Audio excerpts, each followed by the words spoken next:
Amados, a graça e a paz do Senhor Jesus. É uma bênção a gente poder estar nessa manhã, estudando a palavra mais uma vez. Hoje nós vamos dar continuidade aí ao estudo sobre arrependimento, hoje abordando a relação que há entre arrependimento e perdão.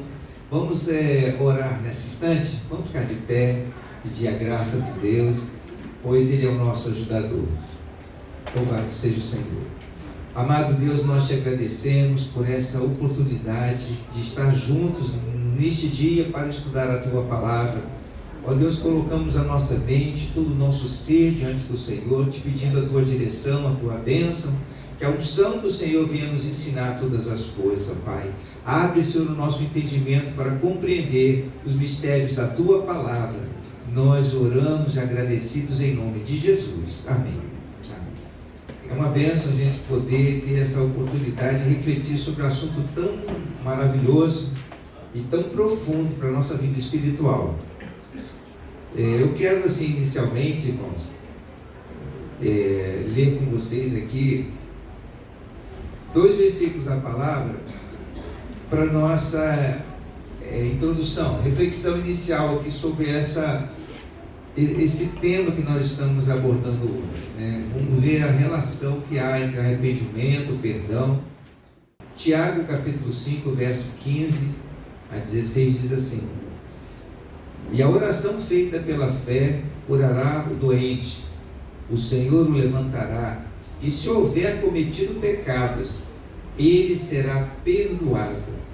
Portanto, confessem os seus pecados uns aos outros e orem uns pelos outros para serem curados. A oração de um justo é poderosa e eficaz. Outra passagem, outro versículo nas Escrituras, diz aqui, 1 João 5, verso 16: se alguém vir seu irmão cometer pecado que não seja a morte, que não leva à morte, ore, e Deus lhe dará vida. Refiro-me àqueles cujo pecado não leva à morte. Há pecado que leva à morte. Não estou dizendo que se deva orar por este. Aí vem aquela primeira pergunta, né? Ora, nem todo pecado há possibilidade de causar, vamos dizer assim, a morte ou de ter o perdão? Será que a primeira passagem que nós lemos, quando nós fazemos a oração da fé, confessamos os nossos pecados, confessamos uns aos outros e oramos uns pelos outros, nós somos perdoados. E até se nós orarmos por um enfermo, imagina que uma pessoa esteja enferma como consequência do pecado. Como nós já abordamos aqui, a pessoa, um dos frutos, do pecado pode ser a enfermidade, a doença. E nem toda doença é fruto do pecado, mas um pecado pode levar a pessoa a ter uma enfermidade.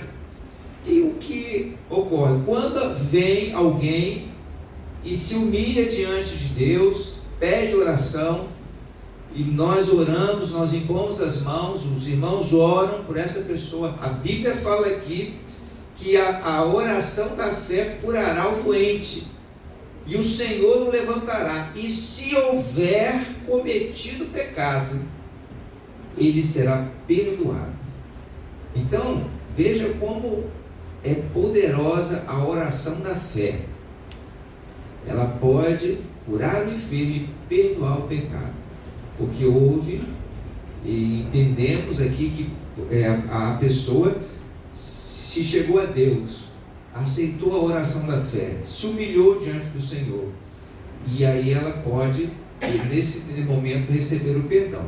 Mas aqui na outra passagem, no Evangelho, na carta de João, ele fala aqui no verso 16: se alguém vir seu irmão cometer pecado que não leva à morte, então há pecados pelos quais nós podemos orar e ver a cura a operação maravilhosa de Deus, o perdão e levantar essa pessoa, mas há outros que não. Então vamos entender aqui o seguinte, né? Nós vimos na pregação de João Batista que a missão dele era pregar o batismo do arrependimento para perdão dos pecados. Então nós entendemos que através do arrependimento dessa mudança de atitude, mudança de mente, nós alcançamos o perdão. Mas nós queremos agora levar em consideração alguns aspectos sobre o perdão. Primeira coisa que eu quero considerar com você é que nem todo pecado é perdoado. Opa, como é que é isso? Nem todo pecado é perdoado. Eu quero conferir com você nas Escrituras o que Jesus falou sobre isso. Lá em Marcos, no capítulo 3, aí nesses dois versículos, 28 e 29, diz assim: eu lhes asseguro que todos os pecados e blasfêmias dos homens lhes serão perdoados, mas quem blasfemar contra o Espírito Santo nunca terá perdão, é culpado de pecado eterno. Você já ouviu sobre isso? O pecado que não tem perdão? Pois é. E o que seria a questão da blasfêmia contra o Espírito Santo? Dentro desse contexto, Jesus está ali conversando com as autoridades da lei, com os fariseus, mestres das Escrituras, e eles estavam falando que Jesus estava expulsando os demônios pelo príncipe dos demônios. Então Jesus fez algumas considerações em relação a isso. Ele disse aqui que eu lhes asseguro, ou seja, ele está garantindo que todos os pecados e blasfêmias dos homens são perdoados, porém a blasfêmia contra o Espírito, nesse caso, foi um insulto a uma pessoa sagrada, uma pessoa santa. E é justamente a pessoa que nos leva ao convencimento do pecado para o arrependimento. Observe que, se nós insultamos e não recebemos de maneira deliberada aquele que nos convence do pecado, não há esperança então para perdão dos pecados, porque é o Espírito de Deus quem convence o homem do pecado, da justiça e do juízo. Então, insultar o Espírito Santo, rejeitá-lo deliberadamente, conscientemente, e assim trazendo essa ofensa ao Espírito Santo, é rejeitar aquele que leva ao arrependimento, aquele que pode lhe convencer do pecado, e por essa razão você não tem perdão. Observe que não é somente a questão da blasfemar contra o Espírito Santo. Alguém fica talvez ali, né, as autoridades da lei, por causa do insulto que eles estavam dando ao Espírito de Deus, por considerar que Jesus estava realizando o expulsar demônios pelo príncipe dos demônios, ou seja, por Satanás. Como poderia fazê-lo dessa forma? Como o reino pode andar dividido? Jesus, numa outra ocasião, explicou: não pode Satanás andar dividido contra a própria Satanás. Como é que um diabo vai expulsar outro diabo? O reino dividido não subsiste. Mas os judeus ali, no caso, aquelas autoridades, aqueles religiosos, estavam enciumados, mesmo reconhecendo que, de acordo com os sinais que Jesus estava realizando, os milagres que o Senhor estava realizando, indubitavelmente Jesus era ali vindo da parte de Deus. Inclusive até alguma dessas autoridades foi ter com Jesus à noite para conversar com Jesus, dizendo: verdadeiramente o Senhor é reconhecido mestre vindo da parte de Deus. Quem foi essa pessoa? Isso, Nicodemos.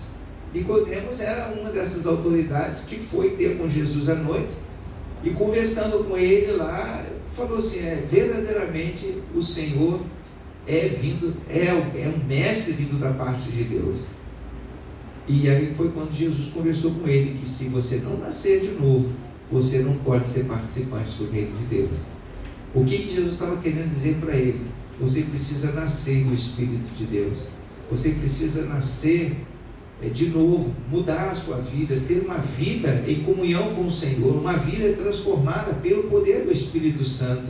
E dessa maneira você vai participar do reino de Deus. E você vai alcançar aquilo que você está tanto almejando. Então, diz aqui a palavra que a blasfêmia contra o Espírito Santo não será perdoada. A blasfêmia contra Deus, contra Jesus, até é um pecado, é algo triste, algo assim que desonra o Senhor, mas esse pecado ainda tem perdão. Mas o pecado contra o Espírito Santo, no sentido de insultá-lo e rejeitá-lo deliberadamente, não tem. Talvez você esteja pensando, né? Será que eu blasfemei contra o Espírito Santo? Será que em algum momento da minha vida eu blasfemei contra o Espírito Santo? Deixa eu te perguntar uma coisa. Você já se arrependeu do seu pecado? Quantas vezes antes de conhecer a Deus, nós falamos coisas terríveis, abomináveis em relação a Deus? Mas o Espírito de Deus, um dia, nos convenceu para estar na presença dele. Um dia o Espírito de Deus nos convenceu que nós estávamos errados, que o nosso entendimento estava equivocado, e nós tivemos a oportunidade de dizer sim para o Senhor e de aceitar o sacrifício dele para o perdão dos nossos pecados. Então eu quero lhe dizer que você não rejeitou o Espírito Santo, você não insultou o Espírito Santo, porque foi ele quem deu a você a capacidade de se arrepender. Foi ele que deu a você o privilégio de entender e tomar uma decisão para estar hoje ao lado do Pai. Porque se você deliberadamente houvesse rejeitado o convencimento do Espírito Santo, aí sim você estava cometendo um pecado, que é o abandono. Nós vamos conversar um pouquinho mais adiante sobre essa questão. Quando o Espírito Santo trabalha nas nossas vidas, é um dos perigos da vida espiritual, é quando nós deliberadamente rejeitamos a ação do Espírito Santo na nossa vida. Então isso nós vamos ver um pouquinho mais adiante. Mas eu quero dizer para você, que você tem a sua vida lavada e remida pelo sangue de Jesus. Os seus pecados estão perdoados em nome de Jesus. Outro pecado que não tem perdão. Quero ler com vocês aqui Marcos, capítulo 11, verso 25 e 26. E quando estiverem orando, se tiverem alguma coisa contra alguém, perdoem-no, para que também o Pai Celestial lhes perdoe os seus pecados. Mas se vocês não perdoarem, também o seu Pai que está no céu não perdoará os seus pecados. Olha aí o outro pecado que não tem perdão. É você não perdoar. Você não exercer misericórdia, como Deus exerceu misericórdia sobre a sua vida. Os irmãos estão entendendo isso? Mas eu tenho dificuldade para perdoar.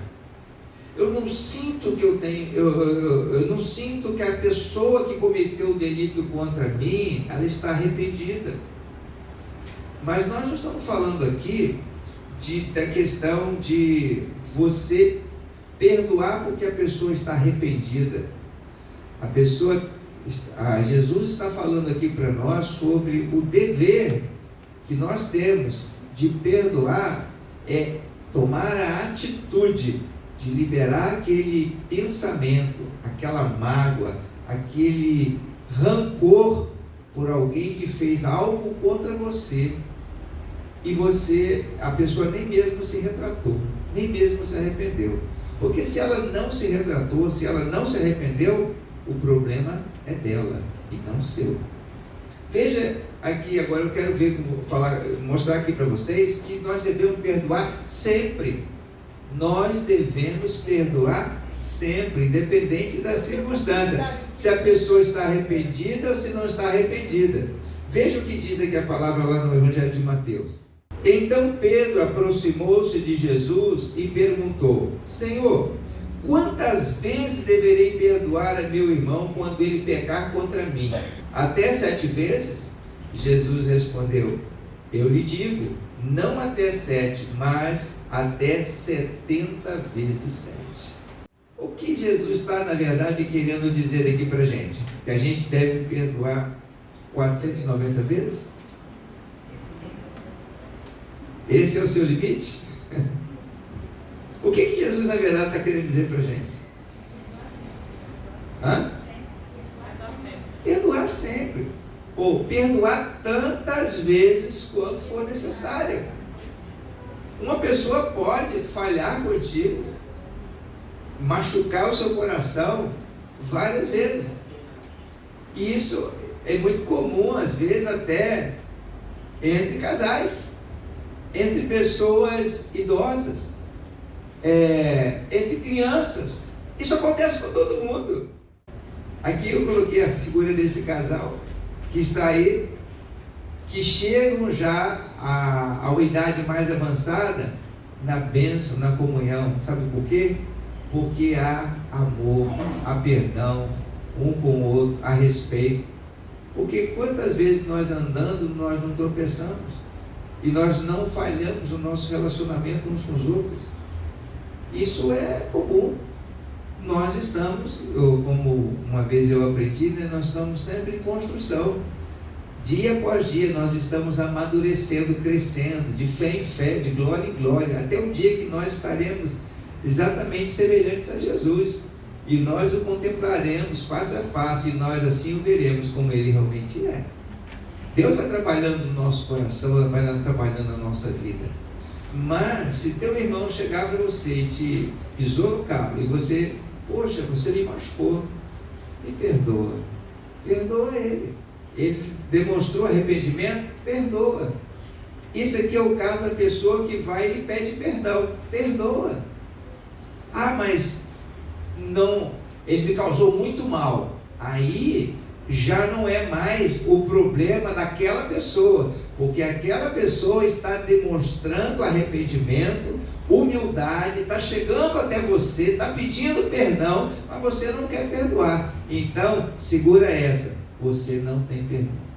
A Bíblia fala que se você tiver alguma coisa contra o seu irmão, se você chegar diante de Deus e for orar, ou buscar Ele, até se você vier trazer uma oferta ao Senhor, se você tem alguma coisa contra o seu irmão, a sua oferta nem vai ser aceita, a sua oração não vai ser aceita, o Senhor não te perdoará. Quando Jesus contou essa questão da falta de perdão, ele até relatou um caso.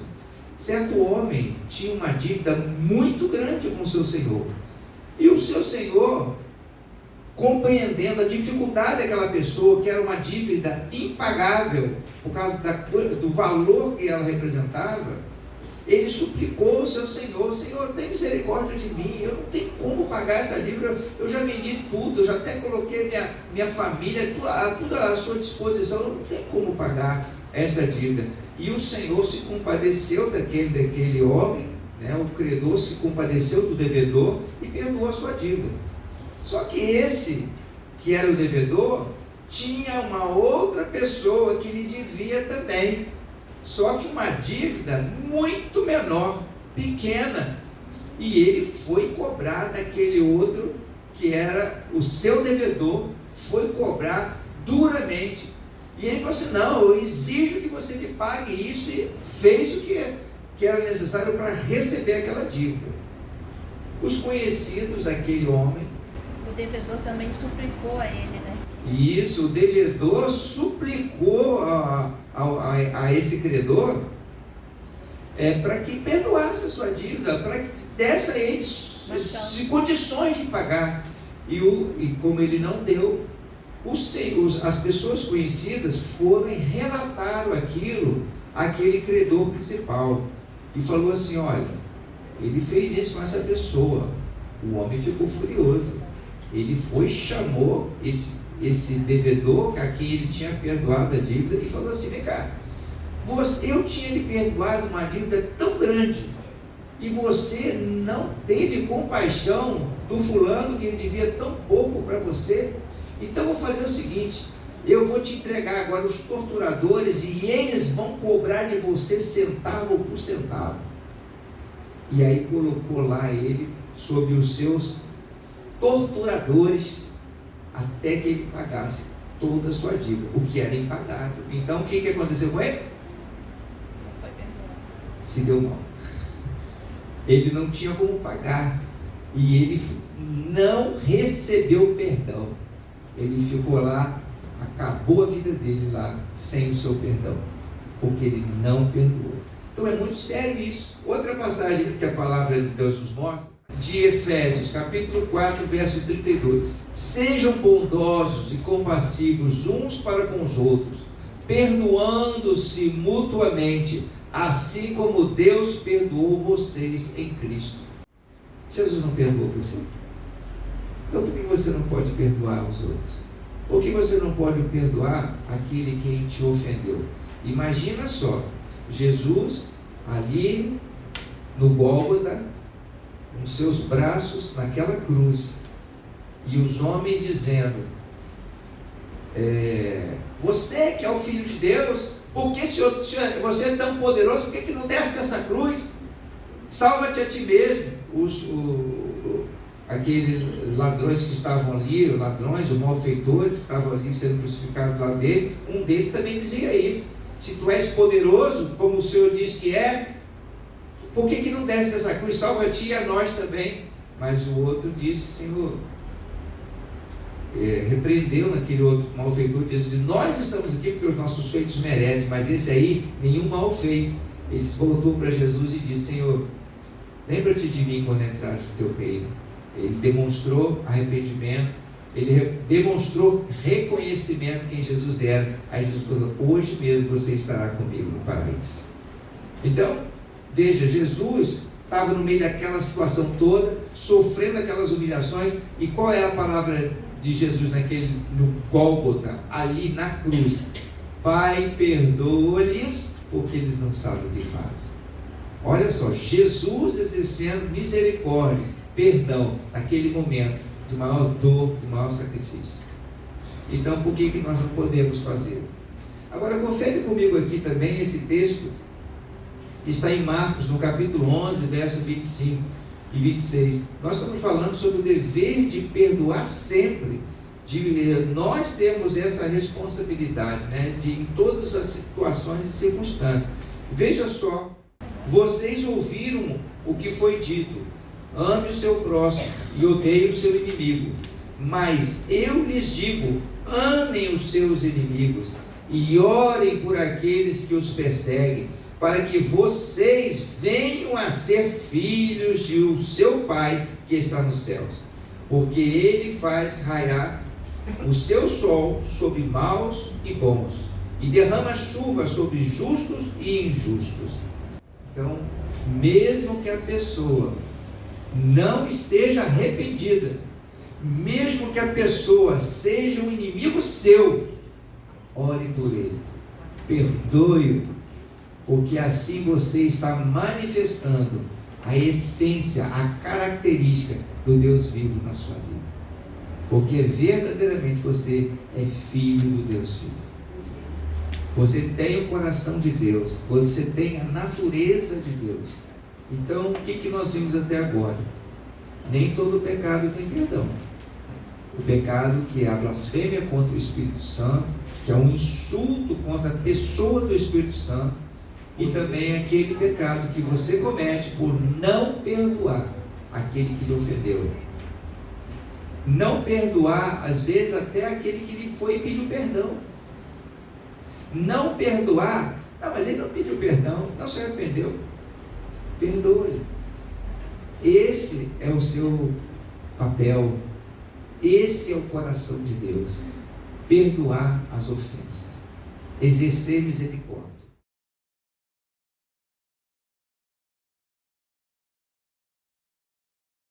os perigos espirituais no que diz respeito ao arrependimento. Vamos observar aqui o seguinte. Veja só o que está lá em Hebreus, no capítulo 6, verso 4 e 6.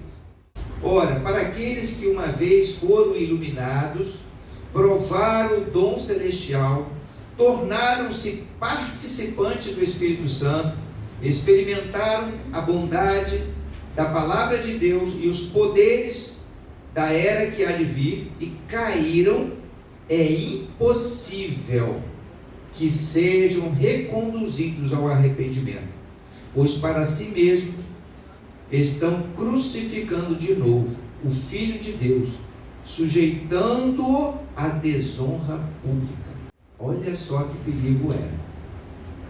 Uma pessoa que uma vez iluminada pelo Espírito Santo, vamos aqui entender esses termos, o que a palavra de Deus está querendo dizer.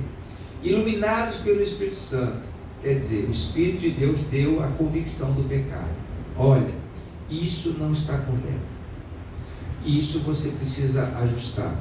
Você precisa se voltar para Deus. O Espírito Santo trabalha no nosso coração, ilumina nossa mente, nos dá clareza das coisas que precisamos entender. Uma pessoa foi iluminada pelo Espírito Santo, provaram o dom celestial.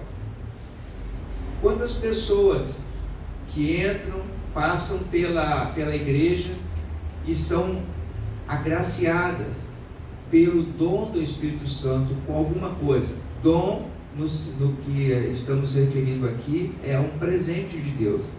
Por exemplo, vidas são libertas do poder das trevas, vidas são curadas pelo poder de Deus, vidas são ajudadas em determinados momentos. Eu me lembro muito claramente de um fato que ocorreu lá na igreja de onde nós viemos, da Igreja Nova de Jerusalém, pastor Manuel Silva. Pastor Manuel Silva, ele sempre contava para nós um incidente que ocorreu por causa de uma pessoa que estava passando por muitas necessidades, muitos apuros, e esteve lá conversando com o pastor.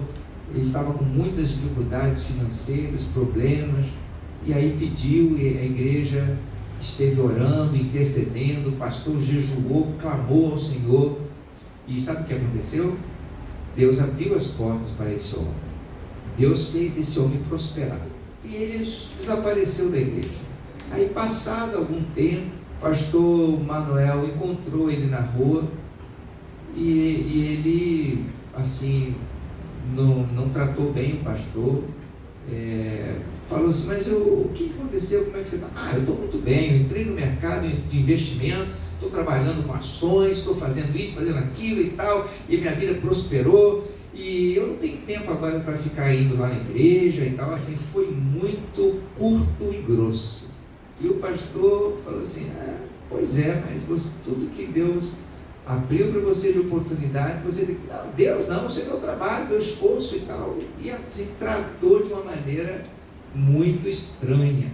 Então essa pessoa, por exemplo, e assim tantos outros que passam pela oportunidade de receber uma dádiva, um dom, algo da parte do Senhor, são muitas vezes consolados no momento de tristeza, de angústia, são libertos do poder das trevas. Quantas pessoas que se achegam no reino de Deus porque está precisando de uma libertação, e aí Deus liberta essa pessoa, mas ela não firma os seus passos com Cristo, ela não aceita Jesus no seu coração, ela não quer se submeter ao senhorio de Cristo. E o que a Bíblia fala? Uma pessoa que é liberta do poder das trevas, se a casa dela fica vazia, os demônios saem, mas quando passam, ficam vagando pela terra e não acham depois lugar onde ficar, eles retornam para aquele lugar de onde ele tinha sido expulso. E eles, observando que a casa está vazia, arrumada, adornada, campo bom, vem com outros 7 piores. E aí a pessoa, o estado dela se torna pior do que o anterior, porque ela não deu guarida à ação e ao dom que ela recebeu, esse presente que ela recebeu do Espírito Santo. Diz aqui também, tornaram-se participantes do Espírito Santo, diante dessas coisas todas que eu estou falando para vocês, do consolo, da ação, da graça, do entendimento da palavra. Ela começa a receber entendimento, experimenta a bondade da palavra e os poderes da era que há de vir. Ela ouve profecias. Então, na igreja, e Deus não está falando muito com a igreja a respeito das coisas que iriam acontecer nos últimos tempos, coisas que Deus está preparando no nosso coração para nós enfrentarmos no nosso dia a dia. Então, essas pessoas estão desfrutando de tudo isso, mas elas tornam a cair. O que essas pessoas fazem? Elas deliberadamente resolvem tomar uma posição diferente. Elas resolvem não colocar a sua vida sob os cuidados do Senhor. Não tomam uma posição e volta ao pecado. E elas então, diz aqui que é impossível que elas sejam reconduzidas ao arrependimento, porque muitas dessas pessoas chegam até a negar a ação do Espírito de Deus na vida dela, chegam a blasfemar contra o Espírito Santo. Algumas não chegam a tanto, mas elas chegam assim a tomar a posição como muitas daquelas autoridades, fariseus e judeus, que deliberadamente, reconhecendo que Jesus era alguém vindo da parte de Deus, não receberam e fizeram tudo o que podiam fazer para poder riscá-lo do mapa. Então, esse tipo de pessoa é uma pessoa que tem que tomar cuidado. Eu vou ler uma outra passagem que está lá na segunda carta de Pedro, que talvez vocês traga para nós maior esclarecimento sobre isso. Que alguém pode estar pensando exatamente o que eu muitas vezes pensei. Quer dizer que uma pessoa que está desviada, uma pessoa que veio, participou da comunhão com o Espírito Santo, da comunhão com Deus, comunhão da igreja, e se desviou, saiu do propósito de Deus, essa pessoa é impossível dela ser restaurada pelo poder de Deus? Talvez você esteja pensando nesse caso, nessa situação. Como isso é possível? Vamos ler aqui o texto que está na segunda epístola de Pedro, no capítulo 2, verso 21 e 22. E você me diga se isso não é muito semelhante a esse texto aqui de Hebreus, se mais ou menos se enquadra nessa situação. Se tendo escapado das contaminações do mundo por meio do conhecimento de nosso Senhor e Salvador Jesus Cristo, encontram-se novamente nelas enredados e por elas dominados, então estão em pior estado do que no princípio. O que esse quadro aqui descreve? Não demonstra algo muito semelhante ao que lemos lá no livro de Hebreus? Se tendo escapado da contaminação do mundo, por meio de conhecimento de nosso Senhor, encontram-se novamente nelas enredados e por ela dominados, estão em estado pior do que antes. E diz ainda aqui na continuação do texto, teria sido melhor que não tivessem conhecido o caminho da justiça, do que, depois de terem conhecido, voltarem as costas para o santo mandamento que lhes foi transmitido. Confirma-se nelas o que é verdadeiro provérbio: o cão voltou ao seu vômito, e ainda a porca lavada voltou a revolver-se na urna. E não parece esse texto muito semelhante ao texto lá de Hebreus que acabamos de ler, sobre esse perigo espiritual? Uma pessoa que teve e escapou das contaminações, está recebendo o conhecimento de Cristo, e volta novamente a se enredar com o pecado. Para que a gente possa entender a diferença entre uma pessoa desviada e uma pessoa, assim, a pessoa desviada que tem esperança e a pessoa desviada que não tem esperança, eu quero que os irmãos observem o contexto dessa segunda carta aqui de Pedro. Só para você ter uma ideia de quem ele está falando aqui, está falando dos falsos. Vou ler aqui o primeiro versículo do capítulo 2 para você ver que tipo de pessoa é essa que ele está falando aqui. Olha só o que diz aqui no versículo 1. E também houve entre o povo falsos profetas, como entre vós haverá também falsos doutores, que introduzirão encobertamente heresias de perdição, e negarão o Senhor que os resgatou, trazendo sobre si mesmos repentina perdição. E muitos seguirão as suas dissoluções, pelos quais será blasfemado o caminho da verdade. Ele está se referindo aqui aos falsos mestres, aos falsos irmãos. São aquelas pessoas que se achegam no reino de Deus, participam de uma igreja, mas não tem nada a ver em nenhum momento com uma decisão sincera de fazer Jesus Cristo o Senhor da sua vida.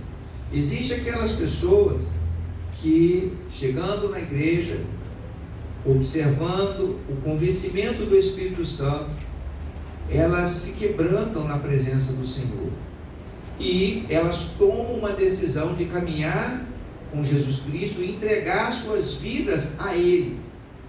No entanto, são pessoas que não criam relacionamento com Jesus, pessoas que muitas vezes está vivendo com um pé na igreja e outro lá fora no sistema do mundo. São pessoas que, como Jesus contou na parábola da semente, é a semente que caiu numa terra e ela é sufocada por espinhos. Quando ela vai crescendo no meio das opressões do mundo, no meio das sugestões do inimigo, ela vai se sentindo seduzida e atraída para buscar as coisas do mundo, por ter passado por provas. Veja que aquela semente que Jesus contou na parábola da semente, do semeador, que cai sobre a rocha, é aquela semente que caiu em solo que não tem profundidade. E logo quando veio o sol, o que acontece com a semente que cresce sobre a rocha? A plantinha morre queimada, ela seca, a raiz seca e ela veio a morrer. Isso é o tipo de pessoa que começa a servir a Jesus e não cria relacionamento em profundidade com o Senhor.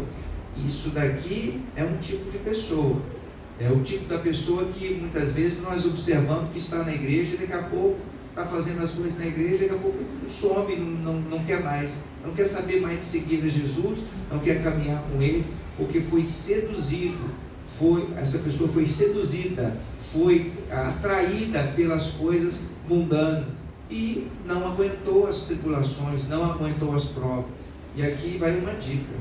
Jesus falou assim, que se eu quero construir a minha casa sobre algo firme, eu preciso ouvir a palavra e fazer o quê? Praticar, obedecer.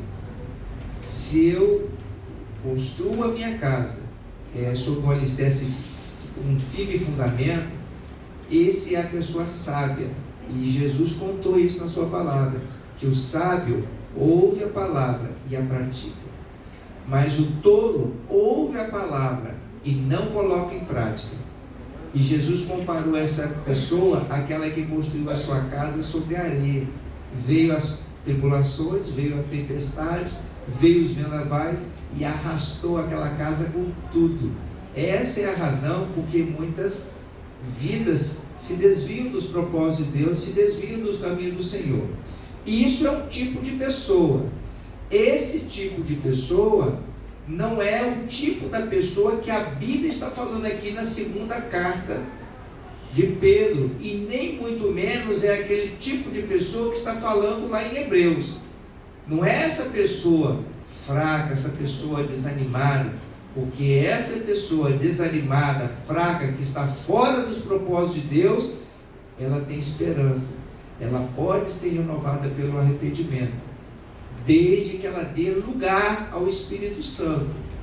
Agora, o tipo de pessoa, a pessoa que está se referindo aqui às Escrituras, é dos falsos, obstinados, que estão na igreja, que andam na presença dos irmãos, que fazem as coisas na igreja, no entanto, elas nunca tomaram uma decisão de fazer Jesus Cristo o Senhor das suas vidas, porque elas são governadas pelos seus próprios interesses, E aqui diz que elas se tornam falsos mestres, falsos profetas, doutrinas que é segundo o interesse dos homens e não os interesses de Deus. E quando isso acontece, diz aqui a palavra, assim como diz o Espírito Santo: hoje, se vocês ouvirem a sua voz, não endureça o coração, como na rebelião durante o tempo de provação do deserto. O que aconteceu no deserto com o povo judeu, hein? Pereceram. Eles pereceram. E por que eles pereceram? Eles murmuraram, né? Não se Murmuraram, arrependeram. acreditaram, tiveram tantos sinais e prodígios. Exatamente. Naquele momento, Eles endureceram o coração, foram obstinados, não aceitaram a palavra do Senhor. E olha só, irmãos, quando o Espírito Santo está trabalhando na nossa vida, é muito perigoso aquelas pessoas que vivem resistindo ao Espírito Santo.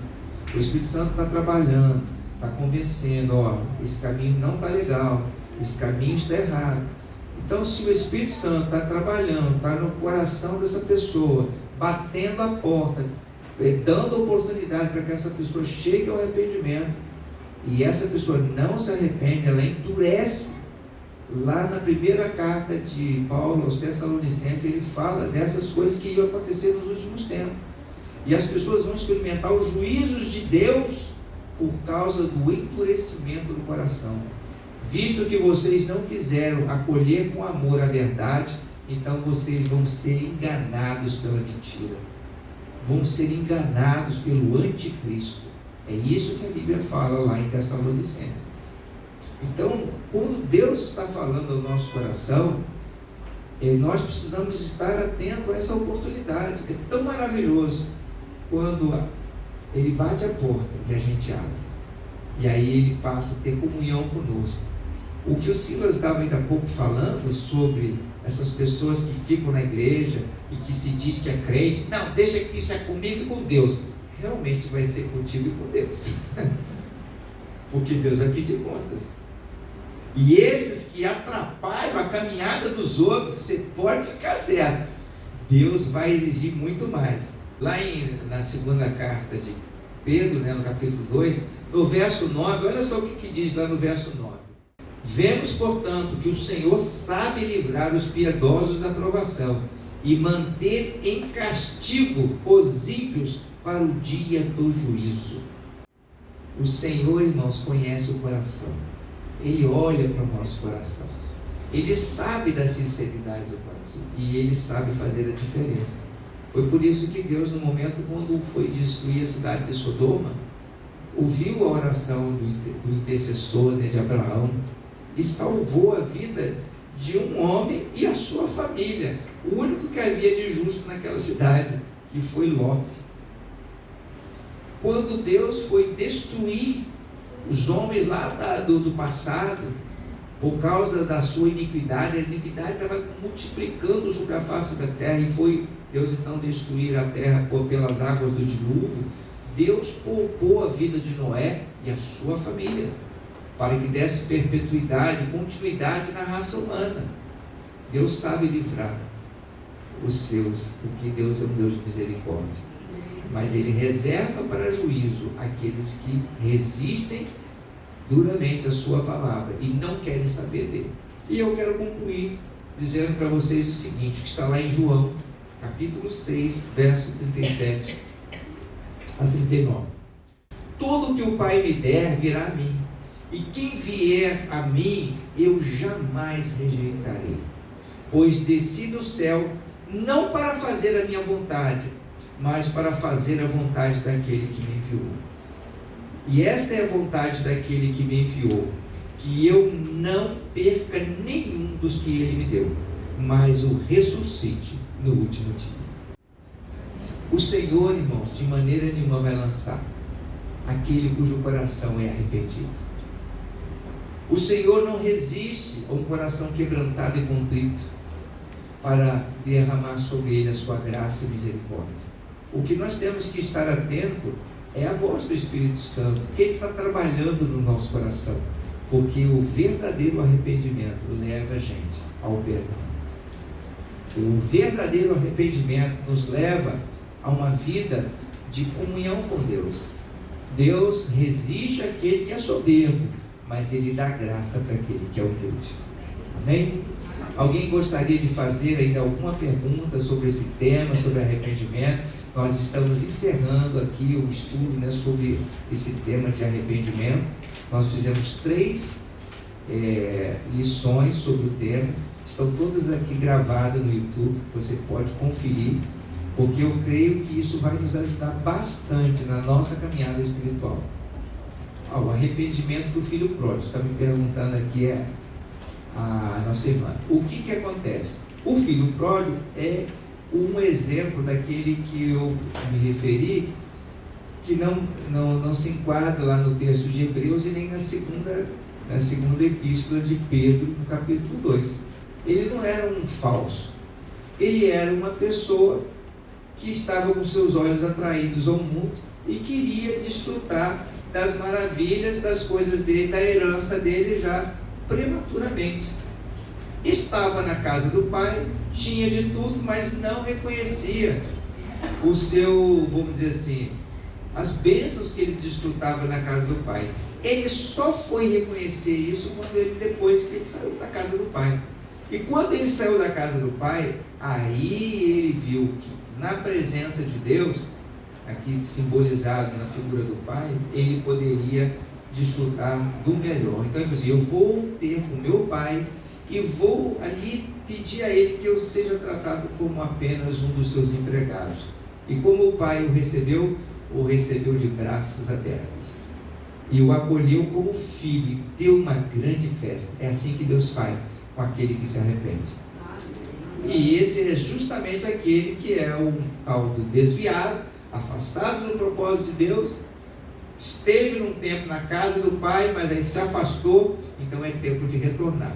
Aquele que está longe, está afastado, é tempo de retornar e dar oportunidade ao Espírito Santo. Pois não, irmão? Jonas, olha, a Bíblia não registra sobre o arrependimento de Jonas. Jonas, ele se arrependeu do fato de ter recebido uma ordem de Deus e de não ter ido cumprir a sua vontade. Como ele se arrependeu? Lá no ventre do peixe. Que lá no ventre do peixe, ele suplicou a misericórdia do Senhor. Ele estava ali, depois de ter recebido aquela ordem do Pai e não ter cumprido, e ele entendeu, pelo propósito do Senhor, que ele estava fora da vontade. Quando o barco estava indo para ser sofreu um naufrágio, ele ali falou assim: nós estamos passando por essa situação por minha culpa. Ele ali já confessou o seu pecado. E fizeram com que lançassem ele ao mar. Só depois de ter sido lançado ao mar que houve bonança. Então ali ele já estava reconhecendo o seu pecado. E lá no ventre do peixe ele fez a sua oração. Depois ele foi lá. Eu não sei se ele se arrependeu depois de ele ter ficado chateado, porque ele não queria levar a palavra aos ninivitas, porque os ninivitas eram inimigos. É aquele que nós estamos falando aqui. Nós precisamos perdoar, inclusive, os nossos inimigos. Quando alguém fala assim: olha por aquela pessoa assim, não, aquela pessoa ali não tem mais jeito, não. Deixa ela para lá. Quer saber dessa pessoa, não? Ore até pelos seus inimigos, porque Deus pode mudar uma vida. Veja aquele demoniado de Gadara, né? Ninguém suportava aquele homem. Ele vivia lá no meio dos sepulcros, até o dia que Jesus apareceu. Aquele homem queria alguma coisa com Jesus? Não queria nada, porque ele estava sob o domínio das trevas, de uma legião. O que nós temos a ver contigo, Jesus? É isso que viesse aqui nos atormentar. É isso que o demônio estava falando a respeito de Jesus. Jesus mandou aquele demônio cair fora, foi liberto, e depois o homem ficou aqui um cordeirinho, lá servindo a Deus. Então Deus faz essa obra maravilhosa, essa transformação na nossa vida. O que Jesus diz aqui, que quem blasfemar contra o Espírito Santo não tem perdão. É um pecado que não tem perdão eternamente. Se a pessoa fez conscientemente. Eu estou aqui explicando para vocês que a blasfêmia contra o Espírito Santo é um insulto ao Espírito, que é justamente aquele que trabalha no seu interior para lhe convencer do arrependimento do pecado. Se a pessoa chega ao ponto de insultar o Espírito Santo, é porque ela não tem esperança mais. Não tem esperança para poder se redimir diante do Senhor, se ela conscientemente ela faz isso. É como eu estou esclarecendo aqui, dando o exemplo das autoridades da época, que conscientemente estavam blasfemando contra o Espírito Santo.